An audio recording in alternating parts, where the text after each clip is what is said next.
It's one of those looks that looks so good on so many people, and I have lots of tips and tricks to show you guys to make sure it works perfectly for you.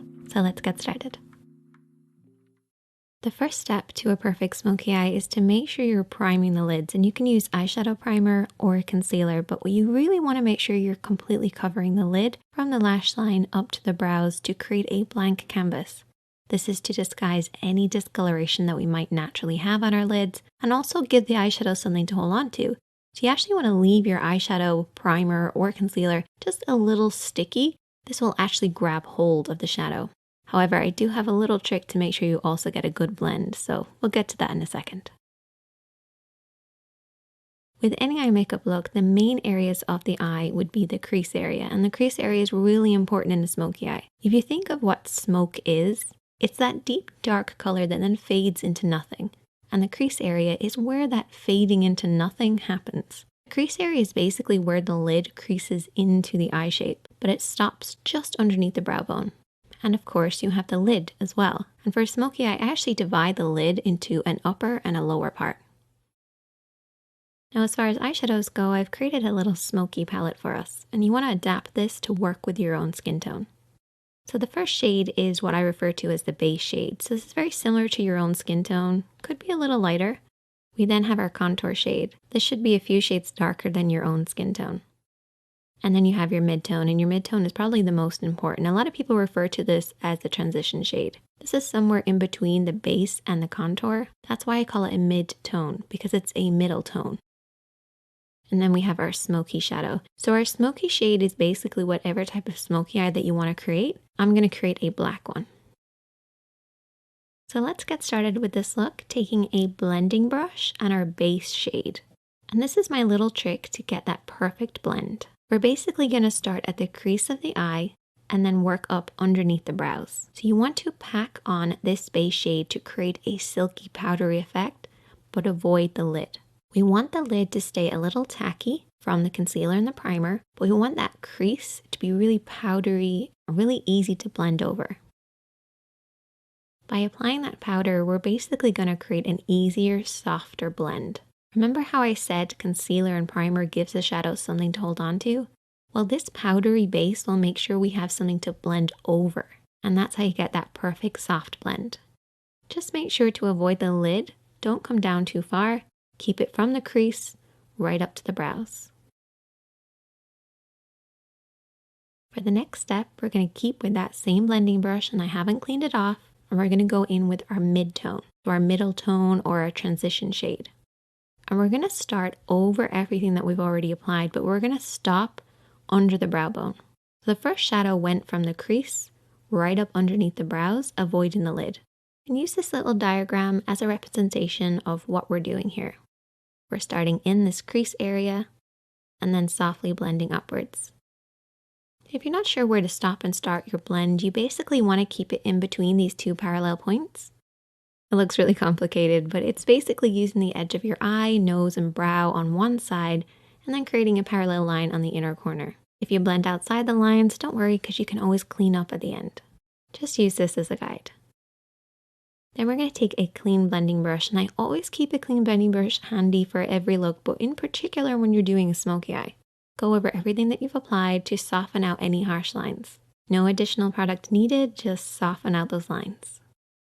Now we're going to move on to applying the contour, and I need you guys to take a brush that's got a lot of control in it. So maybe a flat brush or a pencil brush or a brush like this, which is somewhere in between. It's one of my favorites.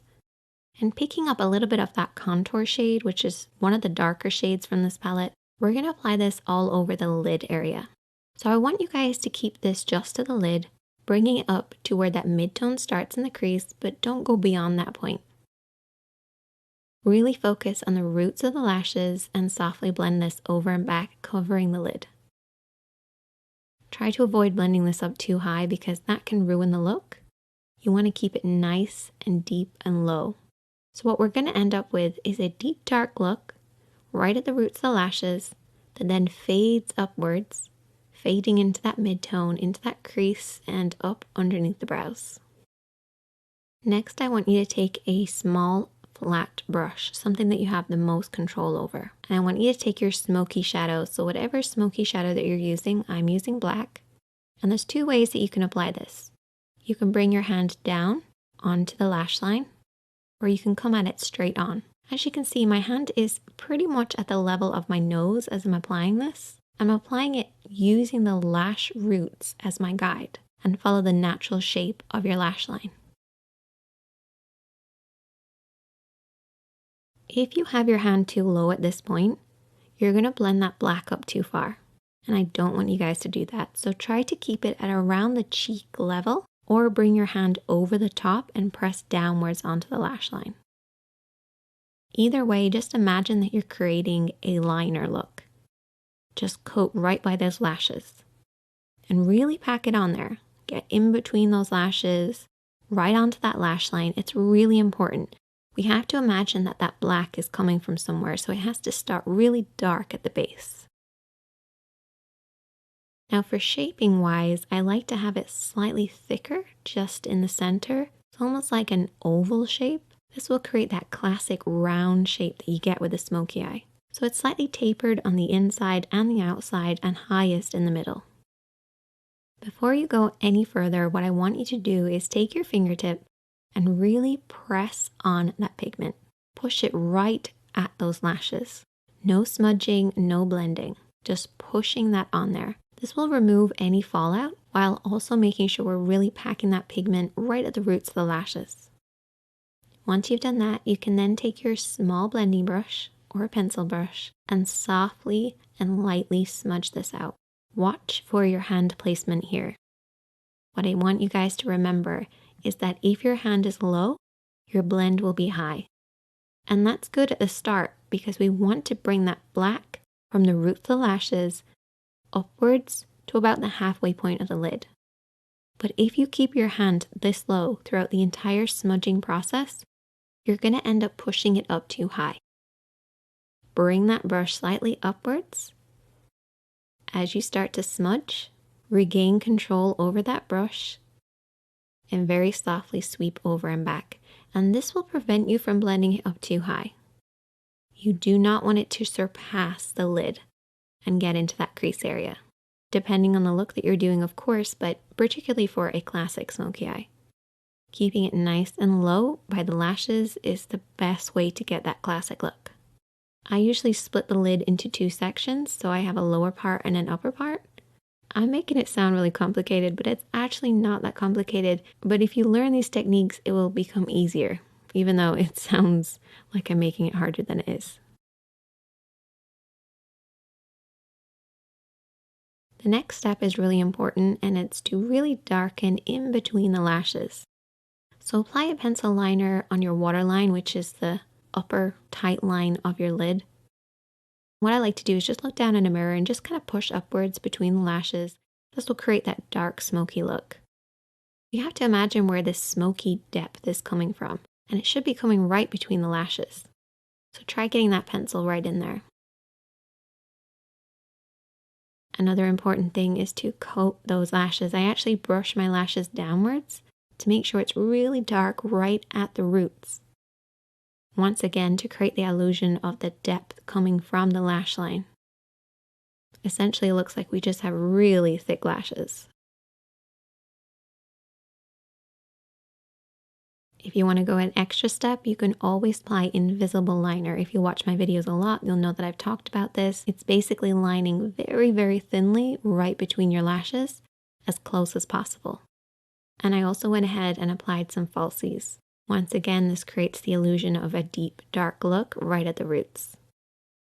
So that's pretty much all of the work done, but we've still got a lot of work to do. You have to clean up underneath the eyes because keeping it as clean and bright as possible will create that contrast with the smoky eye. So don't neglect doing this. You also want to clean up underneath the brows by taking a little bit of the base shade and a small brush and applying this on the brow bone. We have already applied this, but reapplying it will actually brighten this up. And you can also pop a little bit of this shadow on the inner corner of the eye too. I like to imagine that the smoky eye is coming from my lash line and you don't have lashes right in there. So try brightening it ever so slightly. Finish off with lots of mascara to balance out the top. And there you go. a classic smoky eye, and you can use these techniques to create any number of different looks. But I love that deep dark look starting at the roots of the lashes and blending upwards. If you try out this look, I would love to hear from you guys. You can also send me a picture, and if you have any problems, I'm always here to help, so just leave a comment and I'll try and get back to you. Check out the other videos on the screen, hit that like button if you learned something, hit that subscribe button if you're new, and I'll see you guys in the next one.